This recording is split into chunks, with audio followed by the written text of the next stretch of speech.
សម្រាប់ទិសខាងត្បូងនៅក្នុងឆ្នាំ2026ទិសត្បូងនេះគឺមានផ្កាយលេខ5ចចសម្រាប់ផ្កាយលេខ5នេះយើងឲ្យឈ្មោះថាជាផ្កាយមហន្តរាយឬផ្កាយមរណៈចំពោះទីតាំងទិសខាងត្បូងនេះក៏ជាទិសរបស់ថៃសួយនៅអង្គុយនៅទីនោះដែរណា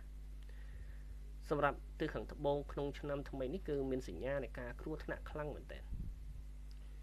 ក្នុងករណីទិសនេះមានការឆុងណាអាចនឹងមានគ្រោះកាចឬជំងឺធ្ងន់ធ្ងរកើតឡើង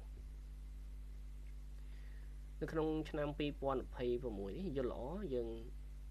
កុំជួសជុលផ្ទះអីសម្រាប់ទិសខាងត្បូងណា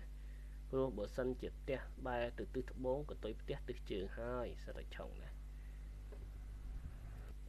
យើងក៏មានការជួសជុលស្វានដុំធំដុំណាមួយនៅមុខផ្ទះអីណាក្រៃលោជួបការឆុងក្នុងករណីផ្ទះមុខផ្ទះមានកលុកត្រូវចាក់បំពេញកលុកឲ្យអស់ណា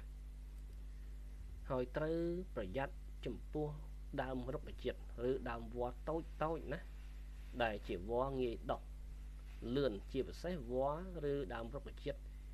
ដែលចេញផ្កាពណ៌ក្រហមអាចនឹងមានបញ្ហាណាសម្រាប់ផ្ទះទិសត្បូងក្នុងឆ្នាំថ្មីនេះត្រូវប្រយ័ត្នជាមួយរបស់ក្រហមនៅទីតាំងមាត់ទ្វារចេញចូលផ្ទះយល់ល្អបកចេញណា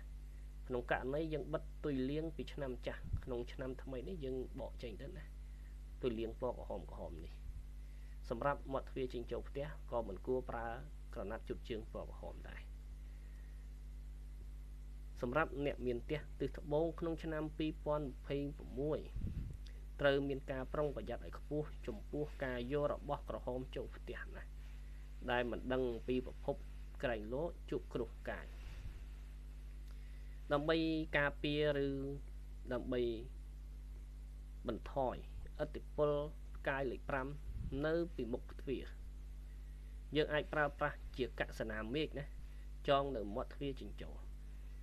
ឬក៏អាចប្រើប្រាស់ជាភីសៀវស្ពាន់ឬតោស្ពាន់នៅពីមុខទ្វារចេញចូលដើម្បីការពារណា